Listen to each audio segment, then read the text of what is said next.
Dan Senor, welcome back to the show. It's great to have you. Hey, Preet, good to be with you. So, lots going on in Israel. I think we last had you back shortly after the attack on October 7th. Yep. Let me ask you this question so people understand where we are. We're not done, right? This is not, in fact, a treaty like you had at Versailles in a different context. It's not, a full-on, all-eternity truce. Can you describe it as something other than a ceasefire and return of hostages? How would you describe where we are at this moment? Exactly that. It's exactly that. It's a ceasefire and hostage deal. So the only question is it a permanent ceasefire or a temporary ceasefire? That's really the question. At its core, what both sides have agreed to is for the return of all the living hostages, which has occurred, the return of all non-living hostages, which has not occurred yet, although it's dribbling in, and I think that's going to be that process is going to be traumatic. Even today, I just saw a report that one of the bodies that was returned was not an actual hostage, and for a large number of Palestinian prisoners in Israeli prisons to be released. Other than that, war fighting stops, but Israel remains, the IDF remains in 53% of Gaza. So Israel's still present in Gaza. In essence, I mean, I can go on with some of the other details that were agreed upon, but when I think about the core pillars of this deal, it is that, which is to say that from Israel's perspective, if the details that should iron out the rest of this process don't get sorted out in a way that is acceptable to Israel, Israel, of course, still has, as I said, the IDF is still in 53% of Gaza. The war could start up again. Now, I don't think that will happen, or at least I don't think it will happen anytime soon. So in that sense, I think this is more of a meaty and meaningful development than any other ceasefire development we've seen throughout this war. Right. But By a lot. certainly By a lot. Right, by a lot. And we can get into that, by a lot. But you're right. I mean, there could be violations of the deal, and if there are violations of the deal, both sides have ways to respond to that. And that means that, the war wouldn't end. So both sides, it's interesting you say that. Is it not the case that Hamas, having given up all living hostages, and that's been confirmed and that's occurred, as you said, and given that they're largely degraded, if not 100% incapacitated, weapons-wise and leadership-wise, what the hell can Hamas do? Well, leadership-wise, their leadership ranks are pretty weak now. I mean, the job you don't want is, hey, there's an opening for head of Hamas in Gaza. That's that's the LinkedIn post you don't respond to, because those jobs tend to get vacated very quickly. The one of the many unnerving aspects of October 7th was the incredible professionalism, and I know that's weird for me to say for a terrorist organization, but the incredible professionalism of Hamas's fighting force. It was the equivalent of the comparison I make is to like a light infantry army of a sovereign state. It had been organized. It had a real by battalions. It had a command and control structure. It had geographic jurisdictions for each of these military units. It was really well trained, and they had a couple decades, obviously, to do so. So that's past tense. What are they today? Right. So I'm saying, so that's gone. Yeah. So what it's been replaced by are a bunch of mostly young, like 15 and 16-year-old boys who they've just been desperately trying to recruit since so many of their actual professional fighters have been killed, who aren't really trained, and they're handing RPG launchers and Kalashnikovs to, and sort of sending them in to fight as cannon fodder, which is what the IDF has basically been dealing with for the last few months. Now, that is certainly not the threat that Hamas was on October 7th, but Hamas has not been disarmed and demilitarized. And I just want to spend a moment on that because I think it's important. So many of these Hamas fighters, these kids, still have arms. I mean, they still have the Kalashnikovs and the RPG launchers. And because of the tunnel system, the elaborate tunnel system, it's not clear that Hamas has been completely demilitarized either, because they can't smuggle in weapons, so that's over. They won't be able to do that. But they still had these factories underground that were making weapons, and because Israel doesn't have control of, or is destroyed all of the tunnel system, it doesn't know exactly what weapons making capabilities it still has intact. This is a long-winded way to say it's not. I don't want to overstate it. It's nothing like it was on October 7th. It's a shadow of itself. That said, if Hamas decided to get back in the business of killing Israelis, as we're watching them right now kill Palestinians, they could do some damage. A lot harder with Israel and the IDF in 53% of Gaza. But if they decided they wanted to start doing damage, they could. Now, obviously, I don't want, like Israel would then respond. And so my only point is, the war could start back up. It won't be anything like we've seen over the last 2 years, but to answer your question, both sides could try to, re-escalate. So, from Hamas's perspective, why'd they sign in the line which is dotted here? Why now? I think there are a few factors, some of which we know, and some of which we will learn a lot in the weeks and months ahead. But here's what I think we know so far. One, the decision by Israel, by the Israeli government, and I want to make this point very clear because there's a distinction here. The decision by the Israeli government to declare that it was going into Gaza City, I think history will look back at as a turning point. Gaza City, which is, just for your listeners, it's a city inside Gaza, so it doesn't represent the entire strip, the entire Gaza Strip. It is one of the areas in Gaza that was largely, not entirely, but largely untouched during this entire war. It is where most of the decision makers for Hamas were based. It is where many of the hostages were being held. It's largely why Israel didn't go into Gaza City, because they were worried about risking the hostages. And for Gaza, for the Gazan Palestinians and for Hamas, Gaza City is like their, you think about it in World War II terms, it's their Berlin or it's their Moscow. It was like that they could not see Gaza City fall. It was like Fort Gaza City. They had to protect it to its death, and it was to their death, and they were successful in doing it largely because Israel did not go in. Here, after almost 2 years of war fighting, the Israeli government says we're launching a new operation and we're going into Gaza City. And everyone, and when I say everyone was hysterical about this. Obviously, Hamas was hysterical about it because you saw the number of hostage videos they started releasing right after Israel announced that, to say, look who's here. You sure you want to come here? Or you're going to risk their lives. And they said explicitly, if Israel comes into Gaza City, they're risking the lives of these remaining hostages. So Hamas reacted.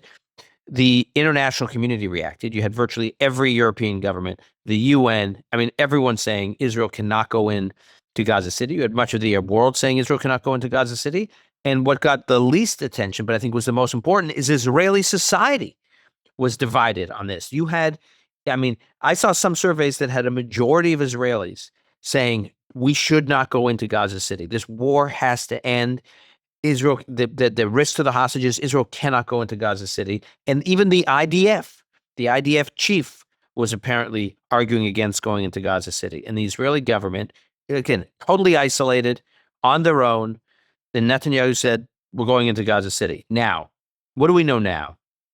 We know that once Israel made clear that they could not be restrained by going into Gaza City, and here the U.S. government was key, because I think all these actors thought the U.S. administration would rein in Israel and not let them go into Gaza City.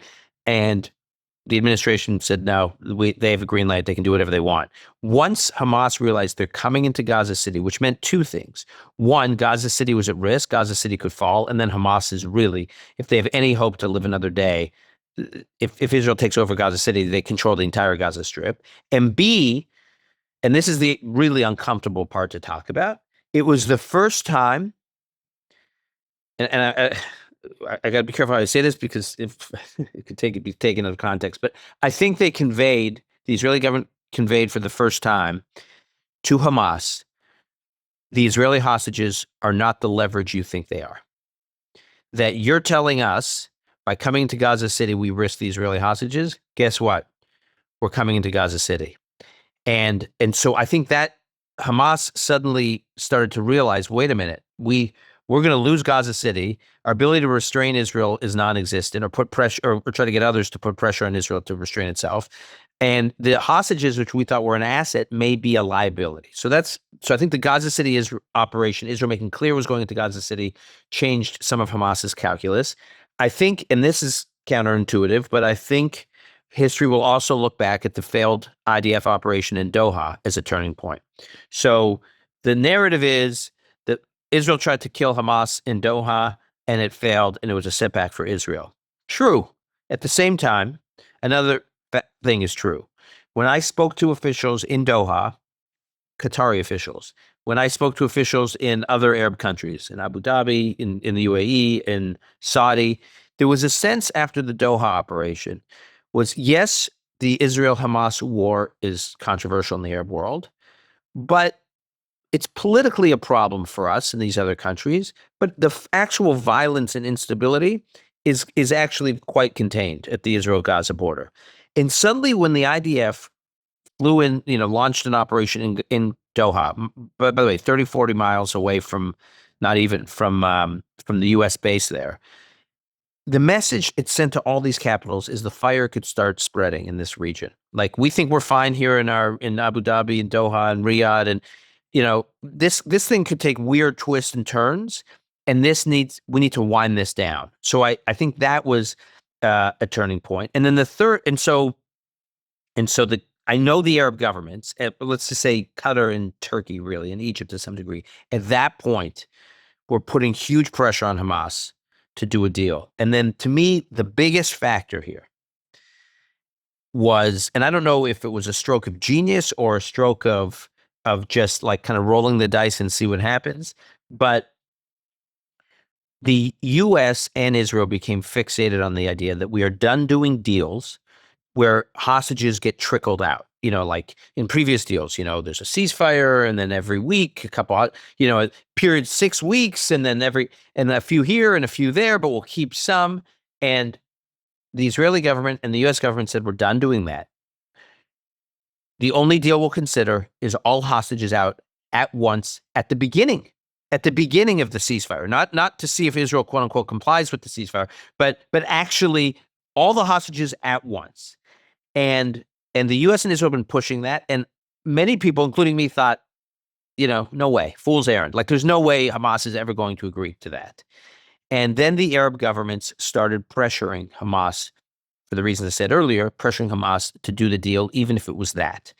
And Hamas said, as they often do, they said, yes, but. Now, previously, when there have been deals, often that have fallen apart, Hamas said, yes, we agree, and they got the headline that says Hamas agrees to the deal, and then they would say, but, and then the details would be all these things that were impossible for Israel to agree to. And here, what President Trump did, which I was struck by, is he said, I'm going to focus on the yes. We'll get to the but, we'll get to the details, but the fact that Hamas, for the first time, has agreed to release all the hostages at once, I'm going to jump on that. I'm going to bank on that. I'm going to say we have a deal. And then I'm going to send Witkoff and Jared and whomever else to work out these other details. But I'm taking yes on the 20 hostages back now. And that was a different approach. It was a different approach from the Trump administration had taken earlier. It was a different approach than the Israeli government had taken. It's a different approach from the Biden. I mean, no one had approached it this way, and I think that was a major contributor. So my question is then, so it seems that was a move on Hamas's part of weakness, because that's one of their last remaining points of leverage. Yeah, right. It was their only currency. If you point out, one of the reasons not to go into Gaza City, which is the last bastion of protected, sovereign territory in the war, that reason is now taken away. What is the understanding of Hamas now? And what do you think the proclivity of Israel is now and the IDF is now, if there's a severe breach on Hamas's part of the agreement? Is Gaza City on the table, or is it not? No, I think Hamas's calculation. So I think the Gaza City operation crystallized for Hamas that they were about to lose everything, and including the last piece of territory that was valuable to them. And now you could say, and I could say, and I do believe that Hamas look like the biggest losers in this entire deal, right? Israel looks to me like a winner in this deal. The Palestinian people, which we can get into, look like a winner in this deal. Right. Well, The it Arab depends on world looks like what winning and losing is. And we'll get right, to but public okay, sentiment in the United States and elsewhere about Israel. fine. The Arab world, I think, were largely winners in this deal. But from my standpoint, Hamas was a loser in this deal, and that's what I've been saying. Now, friends of mine in the Palestinian intelligentsia in the West Bank, not in Gaza, have made the point to me. Yes, you're right that they are, from our perspective, a loser. But the one thing they get to do now that they may not have been able to do had the war kept going is at least now they can say we launched the biggest massacre on the Israeli people on October 7th. We killed more Jews in one day than any day, since the Holocaust. We launched this incredible war, and all these other countries that have been at war in some kind of war against Israel or proxy armies or whatever they are gone. Hezbollah, gone. The Iranian regime, emasculated, gone, impotent. The Houthis, severely weakened, and probably gone soon. I mean, they can just go down to Syria, the Assad regime in power for 53 years, gone. All these other countries, satellites, proxies, whatever, gone. We're still here. Yeah, we're severely weakened, but we're still here. We can climb out of the rubble and say we're still kind of around. And that in and of itself is a soft win that they may not have had Israel kept going into Gaza City. So from that may be their calculation. So let's talk about whether they'll rise from the ashes. As you point out earlier in the conversation, they're not completely armless, weapon free. I saw the President of the United States say a few minutes ago on television, they need to disarm. If they don't disarm themselves, we will disarm violently. them. Violently. Usually it's not done, over a game of poker. But okay, so what does that mean? Does Trump mean it? And who is we? Yeah. So I don't, the we could be any of the following. The we, I do not think will be the U.S. military. The we could either be the IDF. As I said, they're still in a big chunk of Gaza, and they could turn back military operations if they so choose, and if it's blessed by the U.S. The we could also be this international stabilization force that's going in, which is now it's not clear exactly who's going to be serving in the stabilization force. The conventional wisdom is that it'll be some combination of Emirati and Egyptian military personnel.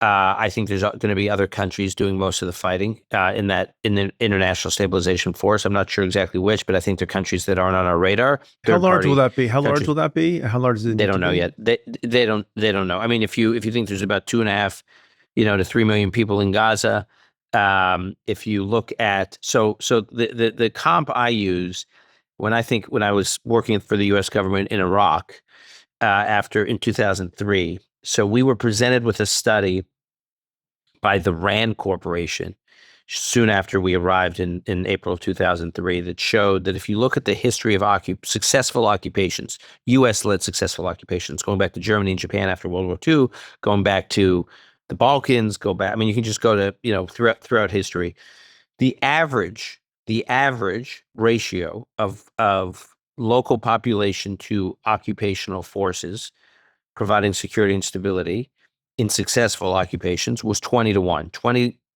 local population for every single soldier. So I can't do the math quickly in my head. So what does that mean? Let me say this. If one of the catastrophes in Iraq in 2003 was when things really spiraled out of control, kind of April, May, June of 2003, the ratio, and I was there, the ratio of local population, say in Baghdad, to U.S. forces was 700-1.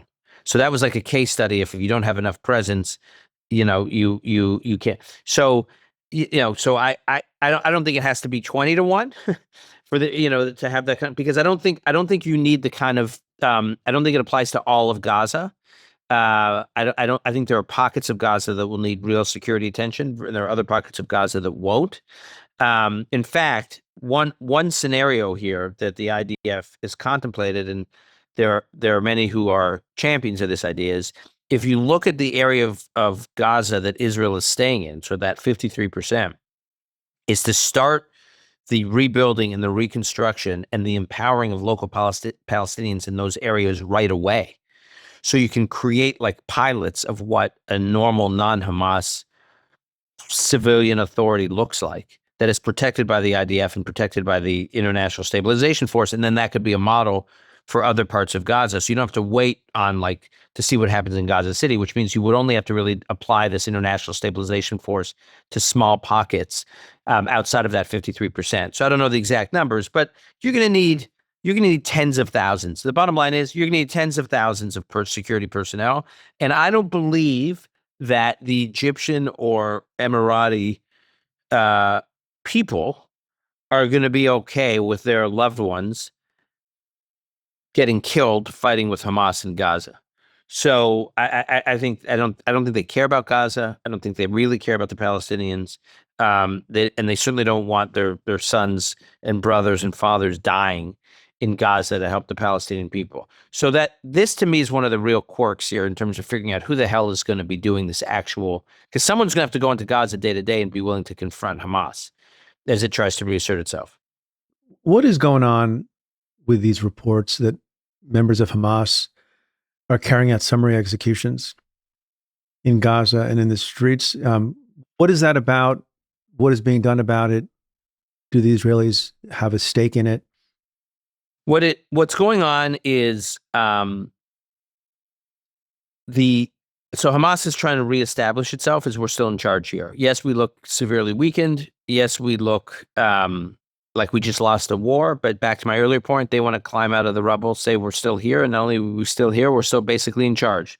And do you believe it's organized, or do you think it's like people settling scores? It's like they're one-offs, or it's a campaign? It's both. Yeah. I think it's both. I think there is Hamas. What's left of Hamas as an organization wants to clearly make a point, and then I think there's a lot of score settling. Look, I think there are many Palestinians over the last 2 years who have either supported or stood up and said we can be an alternative, to Hamas in Gaza. We can be a post-Hamas, post-war governing force. So I think there are some people who did that.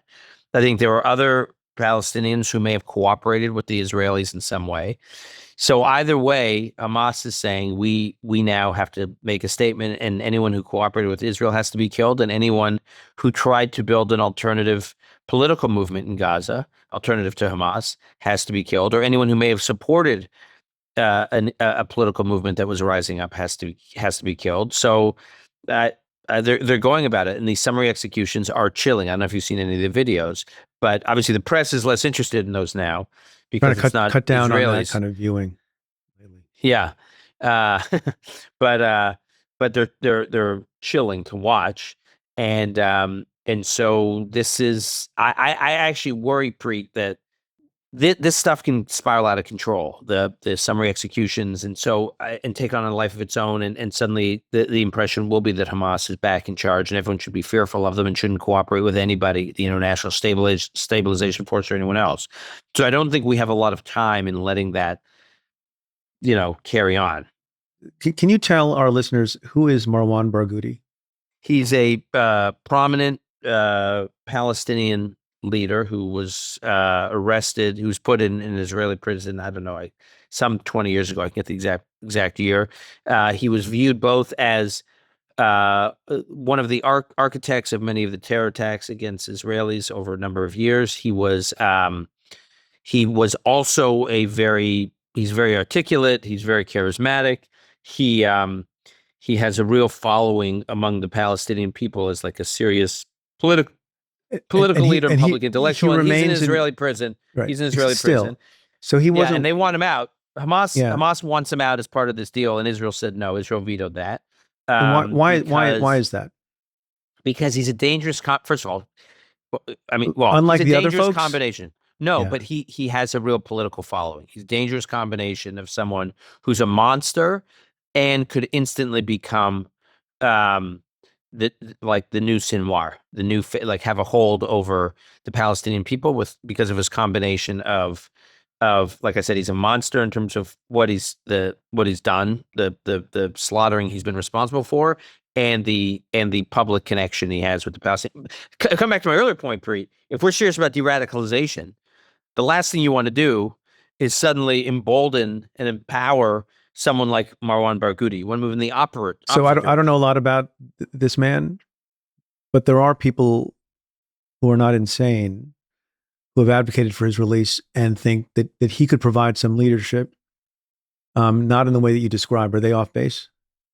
I mean that is the consensus among the Israeli security establishment, and like I said, they are not all, you know, among this Israeli security establishment, there are very balanced, very analytical experts who are really thinking this through, and it is the consensus that Barghouti is dangerous, and there's so much thought that goes into these releases now because Israel so got burned in 2011. Keep in mind, in the 2011 prisoner exchange, where Israel released to get one Israeli hostage back, Gilad Shalit, to get one hostage back, Israel released 1,027 Palestinians from prisons, 1,027 to get one back, and among those was Yahya Sinwar, and then he, you know, I can get through what he did once he got back from Gaza. It wasn't just October 7th. He also did a lot within the Hamas and changing Hamas's approach inside Gaza. That was a real innovation, and it was partly because he had a real connection with the Palestinian people in Gaza. So there are many in the security establishment in Israel who feel like we cannot take these kinds of risks, and we're not interested in these kinds of debates. Will he be constructive? Won't he be constructive? Because of their experience with Sinwar in 2011, they are not like interested in debates and taking risks. Can we now take a moment to do an assessment of the roles of the various parties in getting us to this point? Start with the American side, and I'll throw the bunch of names at you: Donald Trump, Jared Kushner, Mr. Witkoff, and Mr. Rubio. From where you sit and you talk to a lot of folks, who deserves credit here? Particularly Jared Kushner, I'm curious about, because we thought he was kind of not in the business of government anymore. He read those 25 books some years ago. I don't know if he added to the reading list. Discuss. So I think Jared was the unsung hero of the Abraham Accords in 2020.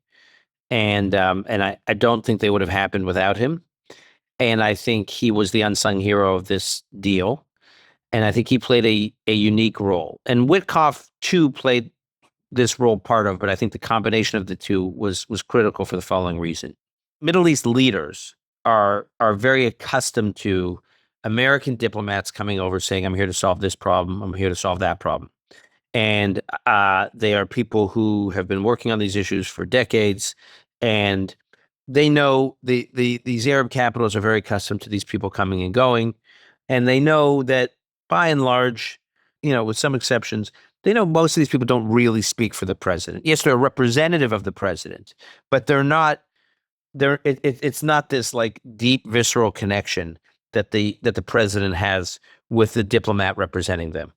And they know that these presidents have these huge national security teams and cabinets and layers of. If you're the son-in-law, you're in a different position. Different relationship, right? Now, I think, by the way, one exception to all of this, two exceptions I actually think were Kissinger and Nixon and James Baker and George H.W. Bush. I think that the region understood that James Baker and George H.W. Bush were genuinely close. And to a lesser degree, I thought you were also going to mention maybe this is not borne out, but you know, in a different and smaller context, perhaps Bobby Kennedy and John Kennedy.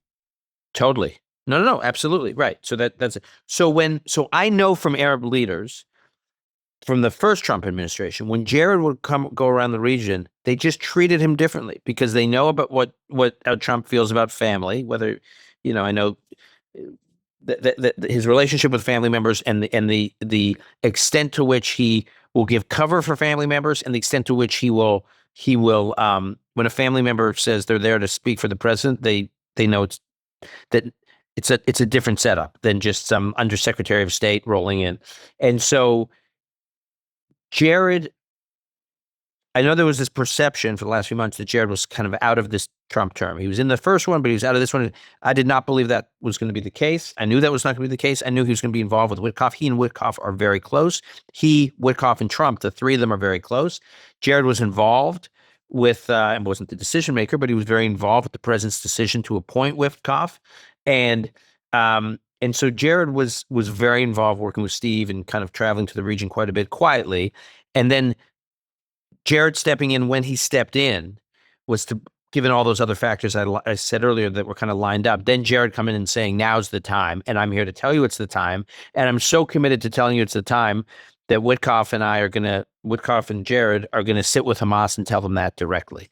And so it wasn't, they were just dealing with the Arab governments. So I just think Witkoff with the close personal relationship to Trump, Jared as the family member of Trump, and the region knowing that they really do speak for Trump. This is not just sending some diplomat around, played a huge role. Is there some lesson to be learned from the fact that Jared obviously had a special relationship with the president, but he was quiet in the diplomacy, and he wasn't doing press conferences, and he wasn't seeking the Nobel Peace Prize openly, and he was behind the scenes? Is that always the better approach, or was it in combination with the much more, ambitious, public-facing, some would say self-indulgent, self-interested approach of the president? How do you grade, diplomacy as behind-the-scenes effort versus otherwise? The feedback I would hear from Arab officials who were dealing with Jared was that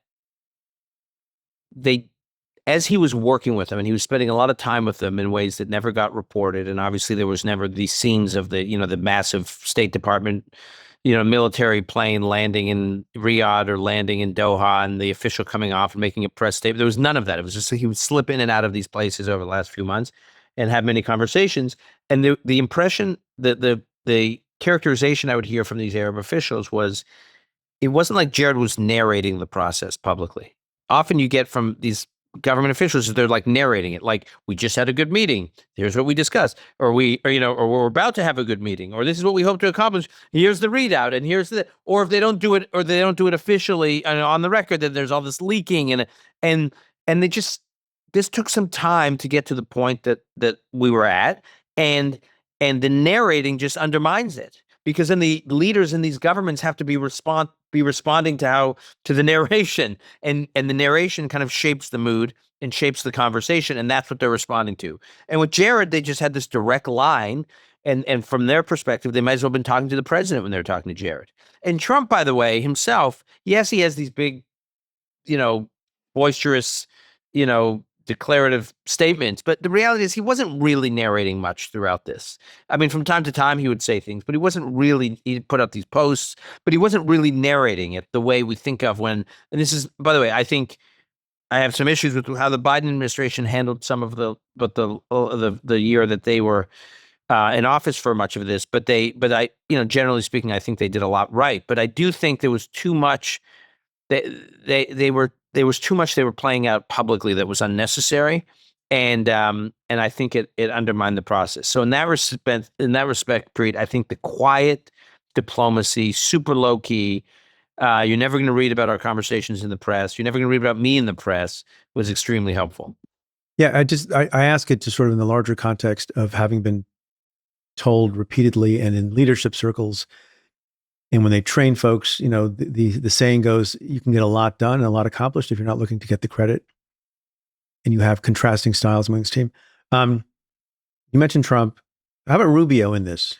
Look, Rubio is I think important for two reasons. Obviously, Jared and Witkoff had the brief, the primary brief here on resolving this, as did Jared in the first Trump administration. So Mike Pompeo was Secretary of State through most of that into the Abraham Accords, and it was understood that Jared was the primary person. I think Rubio understands that here too, that Jared and Witkoff were the primary like holders of that, managers of that brief. But I do think because Rubio's stock has gone up so much in this Trump presidency, in this Trump administration, and he's in charge of so much, which is he's in charge of the State Department, he's in also charge of the the National Security archivist. Council. Yeah, I exactly. mean, He's Trump said about Rubio, the best Secretary of State ever, and pointed out, I always think this is fascinating, pointed out, this is a guy who was very mean to me back in 2016. And to me, you know, not to jump to domestic politics, which is what I cover a lot more and I have more knowledge of. It's like a lesson to everyone, or a roadmap for everyone. Even if you hated me, even if you mocked me, even if you talked about my private parts in a particular way, even if you compared me to Hitler, like JD Vance, if you see the light, you can become the Vice President of the United States. You can become the Secretary of State. All you have to do is see the light. Anyway, so I find that kind of interesting. I actually don't think it's just about seeing the light. I think that because there are folks who have seen the light and that Trump is fine with them, but it doesn't mean that Trump gives them an enormous amount of responsibility and power. I think Rubio has the added advantage. But you're not forever dead to him. Like the point is, like you're not forever dead. Yeah, you're right. That's right. I think Rubio has the added advantage of being very competent. So he feels comfortable just giving Rubio a lot of responsibility. Now Rubio. So I think Rubio in the region has been doing a lot, while Jared has been kind of and Witkoff were very focused on the narrow brief of the resolution of this war. But I think Rubio plays another role. And I don't want to call it narration, but the public jousting on this issue has largely fallen to Rubio, meaning he's the one going on the Sunday shows. He's the one, engaging with the media, making the case for the administration's position, which is different than narrating. I was going to say, was he narrating?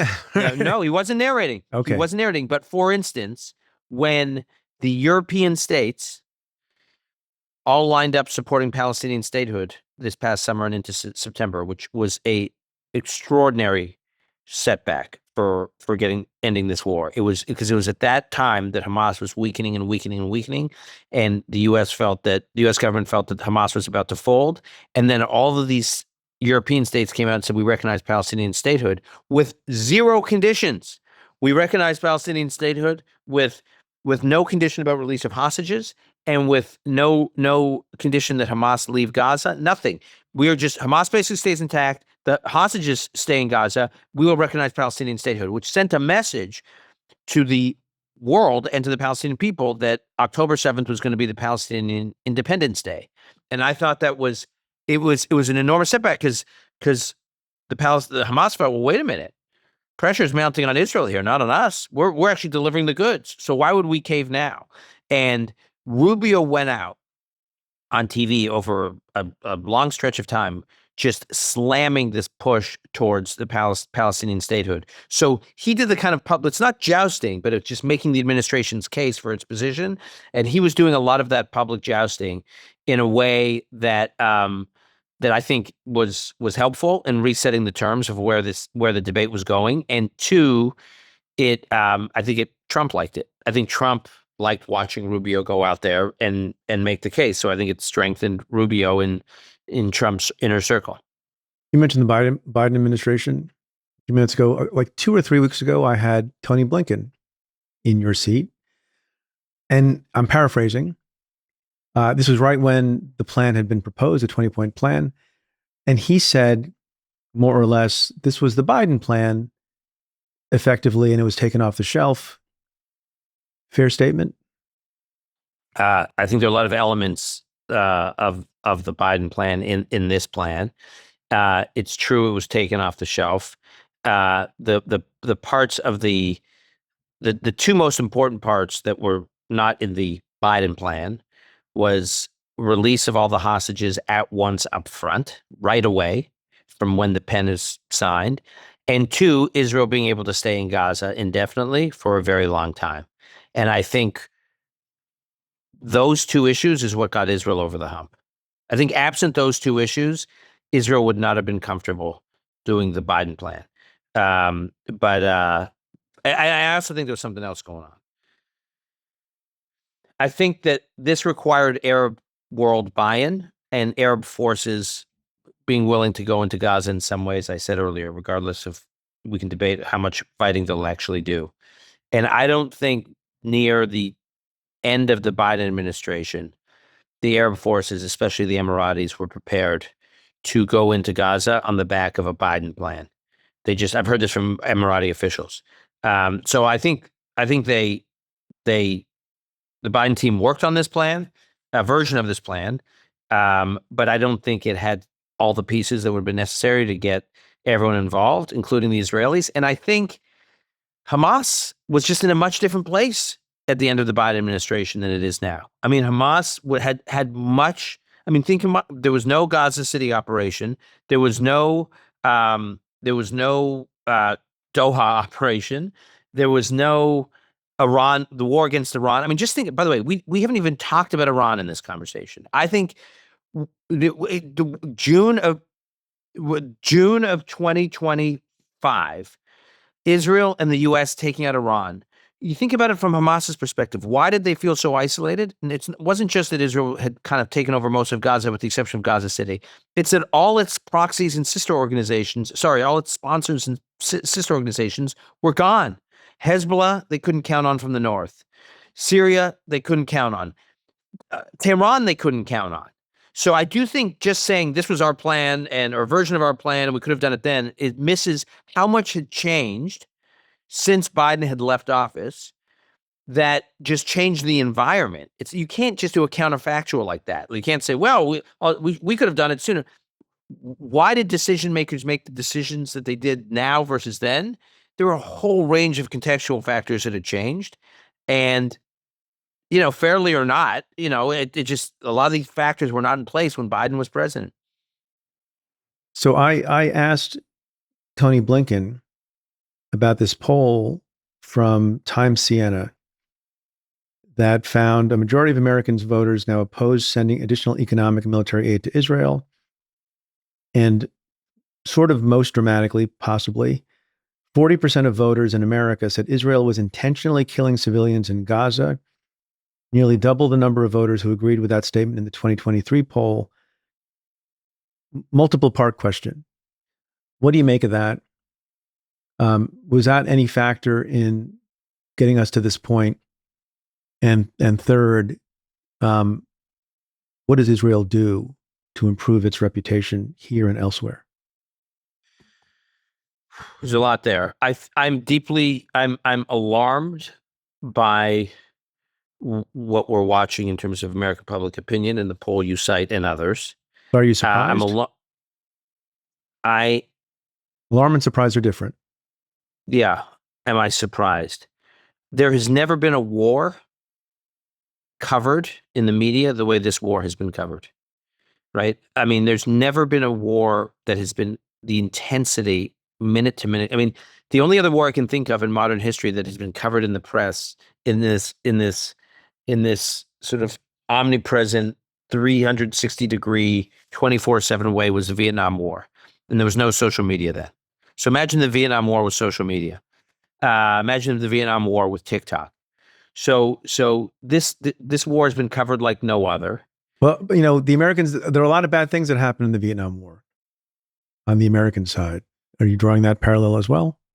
Well, it's actually more that makes your question. I mean, I've been thinking about that because it makes it even more complicated, because the difference between the Vietnam War and the American War, there are many differences. One of which was American kids had skin in the game, right? 56,000 Americans were killed in the Vietnam War. These were young kids who could have been in American colleges. And so even though I disagreed with some of the tactics and the whole protest movement at American colleges during the Vietnam War was, I don't want to get into a whole analysis of that, but you could understand it. You can understand why American kids during the Vietnam War were opposed to Vietnam War, because it was their buddies, it was their pals that were being called up, or it could have been them. What skin did American college kids in during the Israel war in Gaza, what skin did they have in the game? No one was asking them to fight. It was so in that sense, it had all this intense coverage in a way that did not connect to the daily lives of these young kids here, and yet the young kids here were obsessed in many of these campuses with this issue.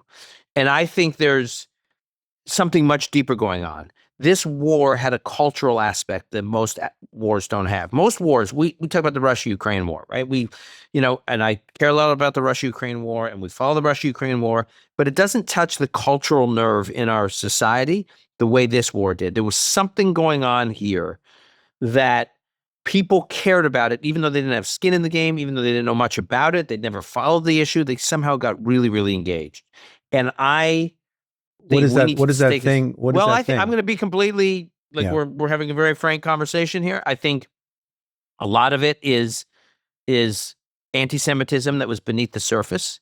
That once October 7th happened, it like drew out this anti-Semitism that for like the last 80 years in the United States we have not really seen. Maybe we've seen it from time to time, but we do you haven't. think some of the anti-Semitism resides in the hearts and minds of young Jewish Americans No, who are No, among the people you would find on the wrong side of this poll? I think it's a tiny percent. I think that the press overstates the young Jews that are turning on Israel. I don't want to suggest it's zero, but I actually think it's a much smaller percentage. They get outsized attention because there's no better spokesperson for the anti-Israel movement from the critics of Israel than to have a Jew saying strident things as stridently as the critics of Israel. But I actually think when you look at it numerically, it's actually a tiny percentage, and typically there are people who've kind of disconnected from Judaism generally. But I want to say something else. It's not just anti-Semitism. To me, the question when I see these critics of Israel who are represented in that poll you're citing, the question I want to ask them is how they feel about America, not how they feel about Israel. Because I suspect there's a major overlap among those who've become very, the people marching in the streets and these protests and all the rest against Israel. I suspect if you ask questions about how they feel about America, about America's founding, about America's role in the world, I bet they have positions that are as hostile to America as they do about Israel. And it's interesting when you watch all these protests over the last. We don't know if that thesis. We'll see if you can show that thesis to be true. But certainly there's a category of person. Well, I just think that, but I just want to say, I think that the intense criticism of Israel is like a proxy for a vessel of attitudes by young Americans towards America. That's all I'm saying. I'm saying it translates. It's an outlet. It's an outlet for feelings about America. Yeah, but a reasonable and good faith question that some people might ask is, I don't know the answer, and people form their own conclusions about the answer. The question is, did that many civilians, did that many innocent people have to die in this effort? It's a great question, and I want to. And it's not being asked by people who are anti-American or who are self-hating. It's a reasonable question, right? It's a reasonable question. So Sarah Hurwitz, who you may know, who is a former speechwriter in the Obama administration. She was the chief speechwriter for Michelle Obama. And she has written 2 books about Judaism since leaving the administration. And her most recent one is, both of them are excellent. I highly recommend her most recent one. And it's called As a Jew. And she writes a lot about Israel in it. And I had her on my podcast, and I said to her, you travel to these campuses. I travel to campuses too, but she's probably has more credibility with some of the folks on the left than I do. And I say, what do you want them to understand about Israel? And she said something. So I'm not ducking your question. But I do want to quote her. She said, I want them to understand that Israel is a country. Israel's a real country. Okay. It's a real country. Now, it happens to be a country that's been under siege. It's a country that's fighting a 7-front war. It's a country whose its actual existence. It's not a country surrounded by oceans like we are, and has neighbors like Canada, and it's a country in a very dangerous region, and it's fighting a war for its existence on all fronts with some enemies that are trying to build a nuclear bomb who are very explicit. They're pointing that nuclear bomb, if they get it, at Israel. And so it's trying to remove these threats. And it doesn't mean it does everything perfectly. It doesn't mean it's totally innocent in how it tries to, defend its existence. It's a real country. And so real countries do some things right. Some real countries make some mistakes. And, so if you look historically, Preet, in terms of the ratio in a war of combatants to civilians, right? Like if you look at the total population or subpopulation of people killed in a war, and then you say to them, how many of them are combatants that were killed and how many are civilians? This is military experts and historians always look at this in various war fronts. And they point out that in this actual war, based on Israel's data and the Gaza Health Ministry's data, to the extent it's reliable, most of the number of combatants killed by Israel was far higher as a result among that population that was killed than in most other wars, including wars America has fought. So does that mean that too many civilians died? Absolutely. Does it mean that it's out of whack or exceptional or an outlier to any war that any Western country that we would want to be sympathetic to and defend has reached? Absolutely not. In fact, it's much better. So what does too many mean? Does that, I don't think Israel killed, quote unquote, too many if you compare Israel's data to any other country's data, whether it's America and Mosul and Fallujah, or America in World War II, or America in the Korean War, or we can talk about France and other countries. I mean, wars are messy.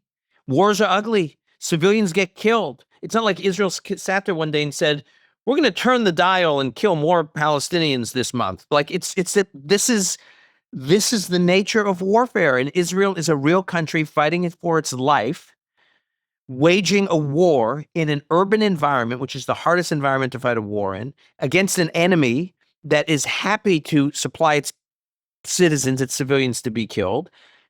It's a mess. It's a mess of a situation. It's a problem from hell.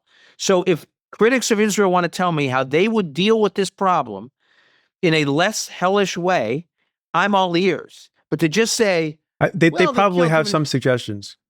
Which would be what? They probably I don't. Israel I don't goes away.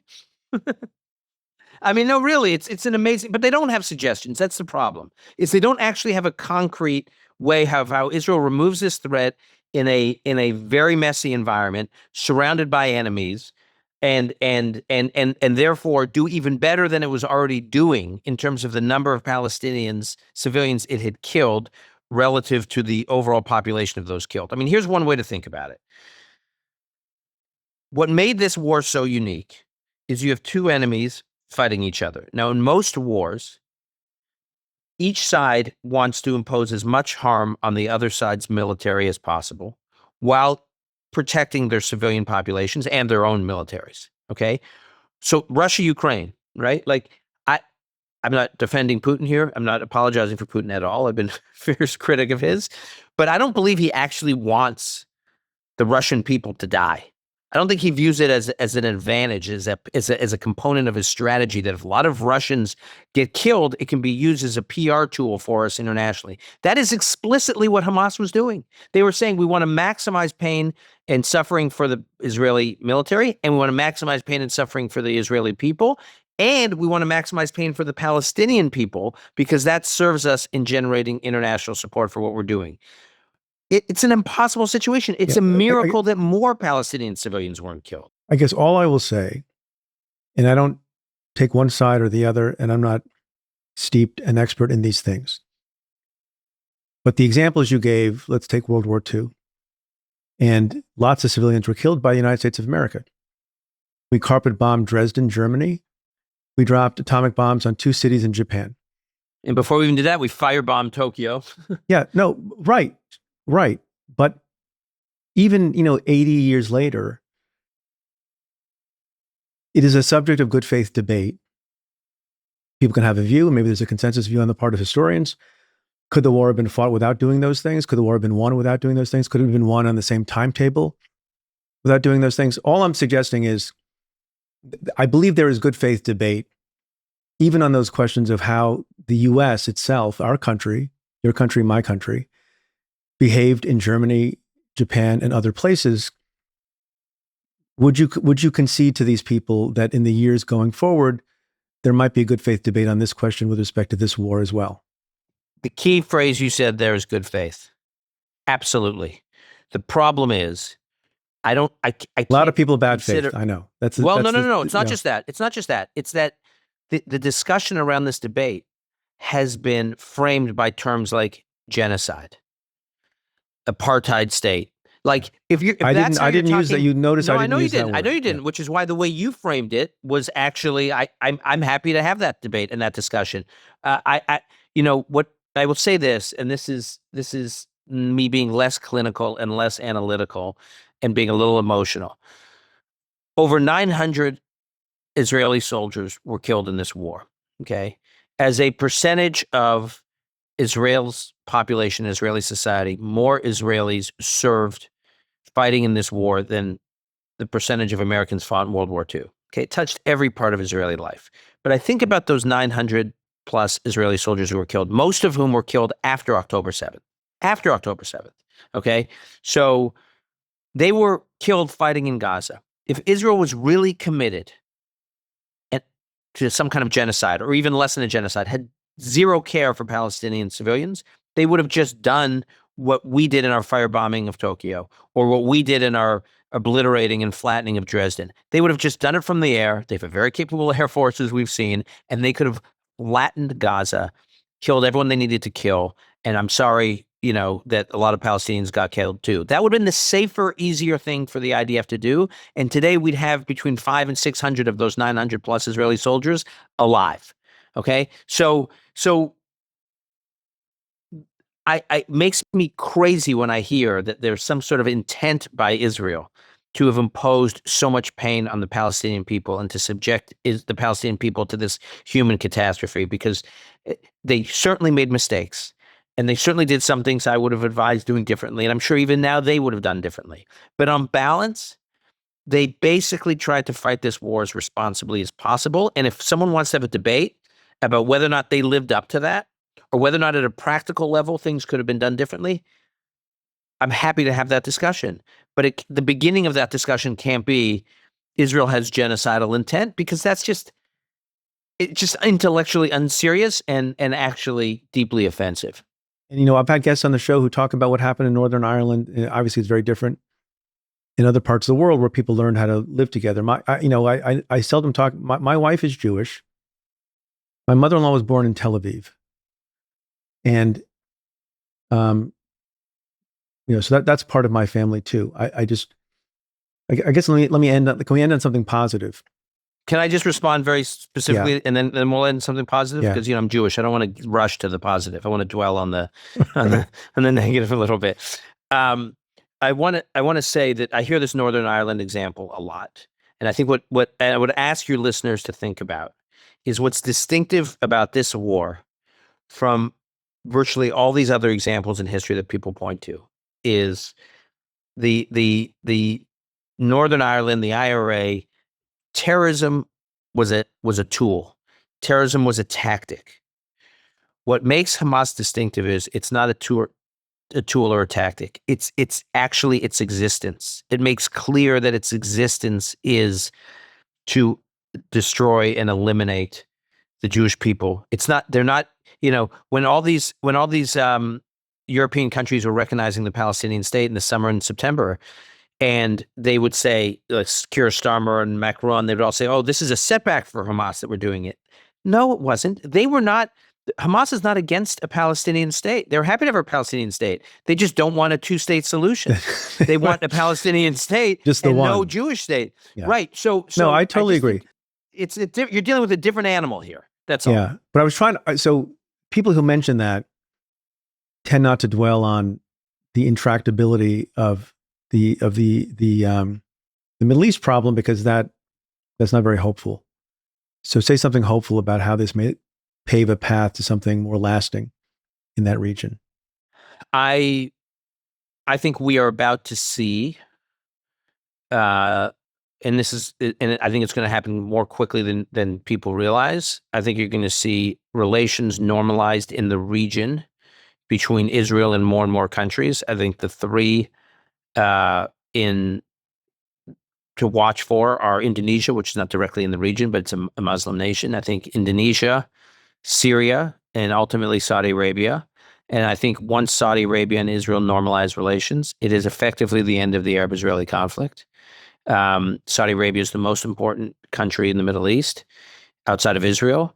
And when there's a peace agreement between Saudi and Israel, one of the doesn't get enough attention. One of the miracles of the last 2 years is that the Abraham Accords countries, primarily UAE and Bahrain, their embassies are still running and functioning in Tel Aviv, despite the war the last 2 years. If there was ever a pressure test against the enduring strength of the Abraham Accords, it was these last 2 years, and they have survived. And I think more countries are going to be added to them, and I think within a decade, we will have a Middle East that, I'm not saying there won't be flare-ups in the Israeli-Arab conflict, but by and large, the Egyptian-Israel peace agreement has now lasted over 40 years. The Jordan-Israel peace agreement was signed in the mid-90s, and yes, there are tensions and there are problems. It's held. The Abraham Accords has held through this war. I think as more and more countries are added, the direction of travel is only going to be in one direction, and that's what I'm hopeful about. You've been very generous with your time, Dan. I appreciate you. your frankness, as always. All right, and I'll see you soon. Thanks so much for your time. All right, great. Thanks. Hey, folks, don't forget to subscribe to our channel so you never miss an episode.